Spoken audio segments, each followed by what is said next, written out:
Jérémie au chapitre 20, Pachour, fils d'Imer, sacrificateur et inspecteur en chef, dans la maison de l'Éternel, entendit Jérémie qui prophétisait ces choses. On voit, Seigneur mon Dieu, la hauteur du poste qu'avait Pachur, Seigneur mon Dieu. Mais c'est vrai, Seigneur mon Dieu, que bien qu'il ait un poste élevé dans la maison de Dieu, on voit, Seigneur mon Dieu, et ça va être réel, Seigneur mon Dieu, ça va nous décrire tellement, Seigneur mon Dieu, ce qui est la réalité, malheureusement, Seigneur, c'est qu'on peut avoir un haut poste religieux sans te connaître du tout. C'est vrai, Seigneur, il n'a pas compris, Seigneur, il n'a pas discerné que Jérémie était envoyé par toi, Seigneur. Permets-nous, par ta grâce, de pouvoir discerner, Seigneur, par ton bon Esprit Saint et par ta parole, ce qui vient, ce qui ne vient pas de toi, Seigneur, afin de toujours reconnaître le bras de l'Éternel. Amen. Et Pachour frappa Jérémie le prophète et le mit dans la prison qui était à la porte supérieure de Benjamin, dans la maison de l'Éternel. Mais le lendemain, Pachour fit sortir Jérémie de prison. Et Jérémie lui dit, « Ce n'est pas le nom de Pachour que l'Éternel te donne, c'est celui de Magor-Mizabib, qui veut dire terreur tout autour. Car ainsi parle l'Éternel, voici, je te livrerai à la terreur, toi et tous tes amis. Ils tomberont par l'épée de leurs ennemis, et tes yeux le verront. Je livrerai aussi tout Juda entre les mains du roi de Babylone, qui les emmènera captifs à Babylone et les frappera de l'épée.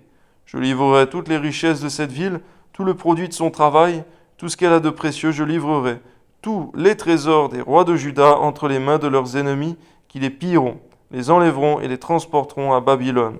Et toi, Pachour, et tous ceux qui demeurent dans ta maison, vous irez en captivité. Tu iras à Babylone, et là tu mourras, et tu seras enterré, toi et tous tes amis auxquels tu as prophétisé le mensonge.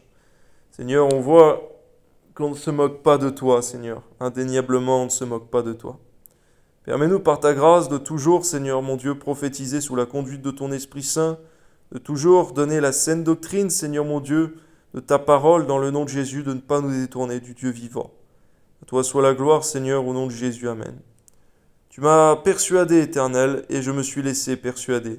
Tu m'as saisi, tu m'as convaincu. Je me suis chaque jour un objet de raillerie.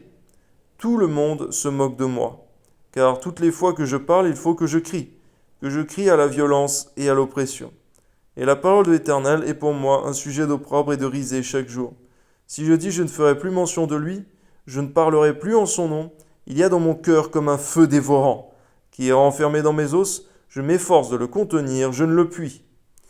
Merci Seigneur pour ce feu que tu as mis dans nos entrailles, Seigneur mon Dieu, donne-nous de toujours le nourrir, qui ne s'éteigne point, Seigneur, pour annoncer l'Évangile. Et ta parole, Seigneur, Amen. Car j'apprends les mauvais propos de plusieurs, l'épouvante qui règne à l'alentour. Accusez-le, et nous l'accuserons. Tous ceux qui étaient en paix avec moi observent si je chancelle. Peut-être se laissera-t-il surprendre, et nous serons maîtres de lui. Nous tirerons vengeance de lui. Mais l'Éternel est avec moi comme un héros puissant. Amen. C'est pourquoi mes persécuteurs chancellent et n'auront pas le dessus. Ils seront remplis de confusion pour n'avoir pas réussi. Ce sera une honte éternelle qui ne s'oubliera pas. L'Éternel des armées éprouve le juste. Il pénètre les reins et les cœurs. Je verrai ta vengeance s'exercer contre eux, car c'est à toi que je confie ma cause.